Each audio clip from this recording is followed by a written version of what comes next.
Capital TV Bihar देख रहे हैं। मैं हूं आपके साथ समीक्षा तिवारी। मुजफ्फरपुर से सामने आई एक शादीशुदा महिला की कहानी ने कई बड़े सवाल खड़े कर दिए हैं। प्यार के नाम पर हुई शादी के बाद महिला पर अपना धर्म बदलकर इस्लाम धर्म अपनाने का दबाव बनाया गया, जिससे कि कई बड़े सवाल खड़े हो गए हैं कि क्या प्यार का मतलब अपनी पहचान, अपनी आस्था और अपने विश्वास को छोड़ देना होता है। 28 साल की एक महिला ने अपने ही ससुराल वालों पर जबरन धर्म परिवर्तन कराने का, बुर्का पहनने का दबाव बनाने का, प्रतिबंधित मांस खाने के लिए उसे मजबूर करने और मारपीट करने और मानसिक रूप से प्रताड़ित करने जैसे गंभीर आरोप लगाए हैं। महिला का कहना है कि उसे लगातार डराया गया, अपमानित किया गया और उसकी जिंदगी को नर्क बना दिया गया।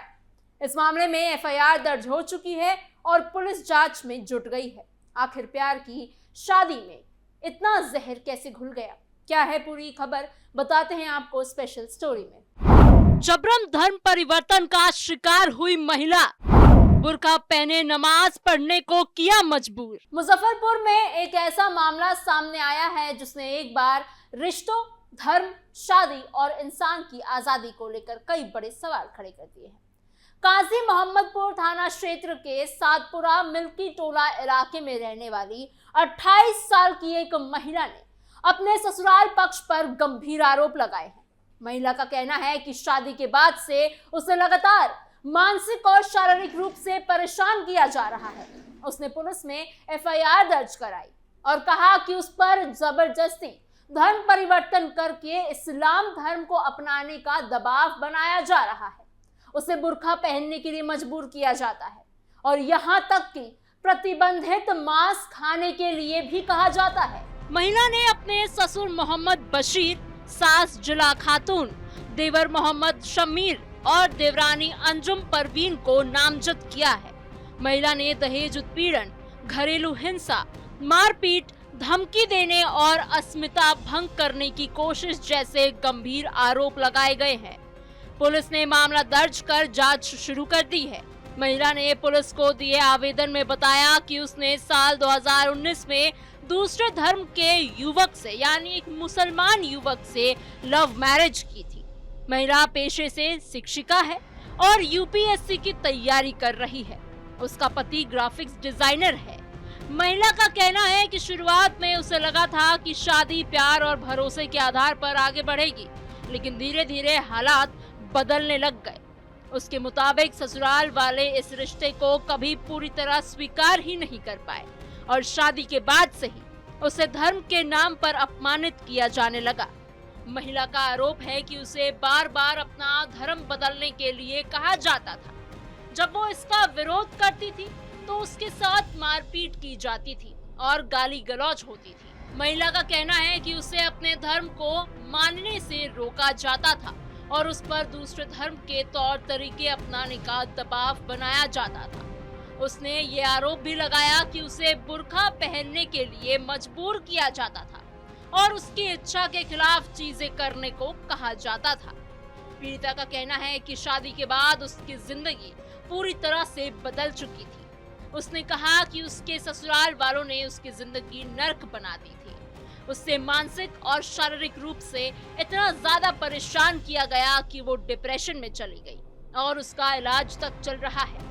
महिला का आरोप है कि ससुराल पक्ष हर हाल में उसकी शादी तुड़वाना चाहता है और इसी वजह से उसका चरित्र हनन किया जाता है। उसे गंदी भद्दी गालियां दी जाती हैं और बार बार ये महसूस कराया जाता है कि वो उस घर का हिस्सा नहीं है। महिला ने यह भी आरोप लगाया है कि ससुराल वाले उसे गौ मांस खाने के लिए कहते हैं। उसका कहना है कि वो अपने धर्म और अपनी मान्यताओं के अनुसार जीवन जीना चाहती है, लेकिन उस पर लगातार दबाव बनाया जाता है। महिला का कहना है कि अगर वो किसी बात का विरोध करती तो उसे डराया जाता, धमकाया जाता। पीड़िता ने अपने बयान में यह भी कहा है कि घर का माहौल बहुत ही ज्यादा अजीब था। उसने आरोप लगाया कि वहां बच्चों को इंसान नहीं बल्कि आमदनी का एक जरिया समझा जाता है। महिला के अनुसार परिवार चाहता है कि ज्यादा बच्चे पैदा किए जाए ताकि आगे चलकर वो मजदूरी करके पैसा कमा सके। महिला ने कहा कि उसे ऐसे महसूस कराया जाता है जैसे उसकी अपनी कोई पहचान या कोई इच्छा नहीं है। महिला ने यह भी आरोप लगाया है कि उसे बांझ कहकर अपमानित किया जाता था।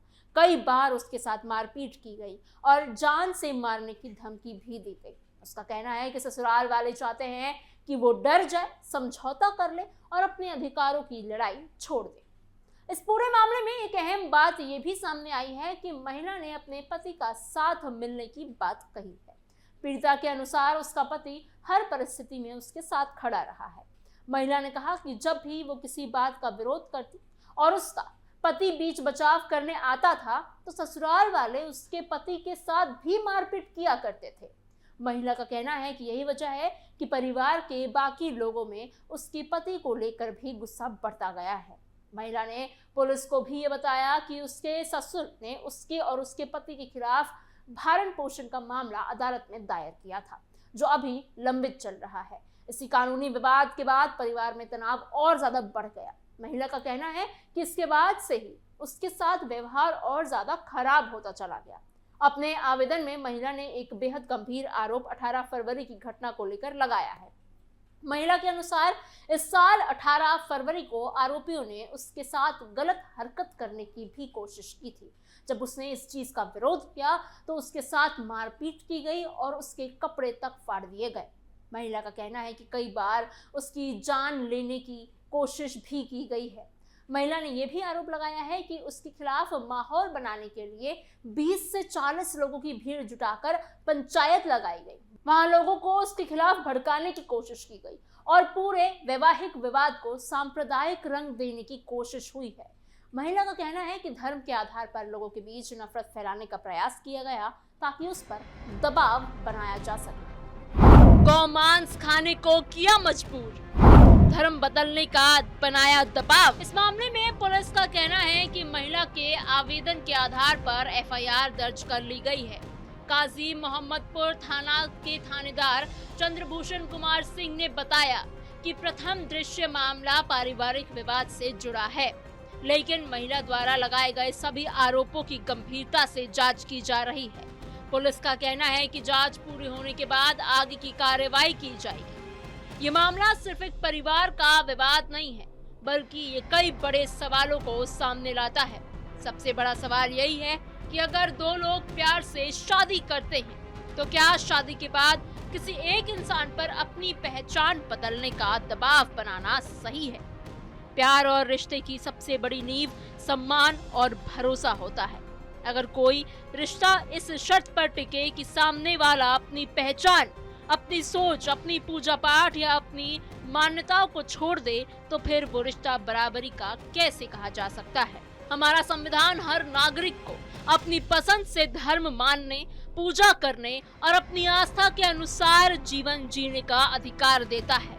कोई भी इंसान अपनी इच्छा से अगर धर्म परिवर्तन करना चाहता है तो उसका वो व्यक्तिगत फैसला हो सकता है, लेकिन किसी पर दबाव बनाकर, डराकर, धमकाकर या मानसिक प्रताड़ना देकर धर्म बदलवाने की कोशिश करना कानूनी और नैतिक रूप से गलत बना जाता है। ये भी समझना जरूरी है कि किसी भी धर्म की असली शिक्षा इंसानियत, सम्मान और शांति की बात करती है।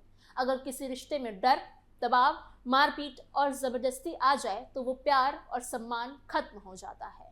किसी महिला को उसके कपड़े, खान पान या पूजा पाठ के लिए मजबूर करना केवल उसके अधिकारों का उल्लंघन नहीं, बल्कि उसकी व्यक्तिगत आजादी का भी हमला है। हालांकि इस मामले में अभी जांच जारी है और पुलिस सभी पक्षों की बात सुन रही है। इसलिए जब तक जांच पूरी नहीं हो जाती, किसी भी निष्कर्ष पर पहुंचना जल्दबाजी होगी। कानून का काम फैक्ट्स के आधार पर सच सामने लाने का है और पुलिस उसी दिशा में काम कर रही है। लेकिन अगर महिला के आरोप सही साबित होते हैं तो मामला बेहद ही गंभीर माना जाएगा। आज के समय में समाज को ये समझने की जरूरत है कि शादी दो लोगों का रिश्ता होता है, किसी की पहचान मिटाने का जरिया नहीं। अगर दो अलग धर्मों के लोग शादी करते हैं तो दोनों की मान्यताओं और विश्वास का सम्मान होना चाहिए। किसी भी रिश्ते में प्यार तभी तक रह सकता है जब तक उसमें बराबरी और सम्मान बना रहे। इस पूरे मामले ने लोगों के बीच फिर से ये बहस शुरू कर दी है कि क्या समाज आज भी अलग धर्म में शादी करने वाले लोगों को पूरी तरह से स्वीकार नहीं कर पा रहा। कई बार परिवार और समाज का दबाव रिश्तों को इतना कमजोर कर देता है कि प्यार की जगह डर और तनाव ले लेता है। ऐसे मामलों में सबसे जरूरी है कि कानून निष्पक्ष तरीके से काम करे और किसी भी पीड़ित को न्याय मिले। फिलहाल पुलिस जांच कर रही है और सभी आरोपों की पड़ताल की जा रही है और अब सबकी नजर इस बात पे है कि जांच में क्या सच सामने आता है और पुलिस आगे क्या कुछ कार्रवाई करती है। लेकिन इस पूरे मामले में एक बात जरूर साफ करती है कि किसी भी इंसान पर उसकी इच्छा के खिलाफ धर्म, पहनावा या जीवन शैली थोपना ना सिर्फ गलत है बल्कि एक सभ्य समाज के लिए बेहद चिंताजनक भी है। आपको हमारी खबर कैसी लगी? आपकी इस खबर पर क्या कुछ सोच विचार है? हमें कमेंट बॉक्स में जरूर बताइएगा। ऐसी और खबरों के लिए बने रहिए कैपिटल टीवी बिहार के साथ।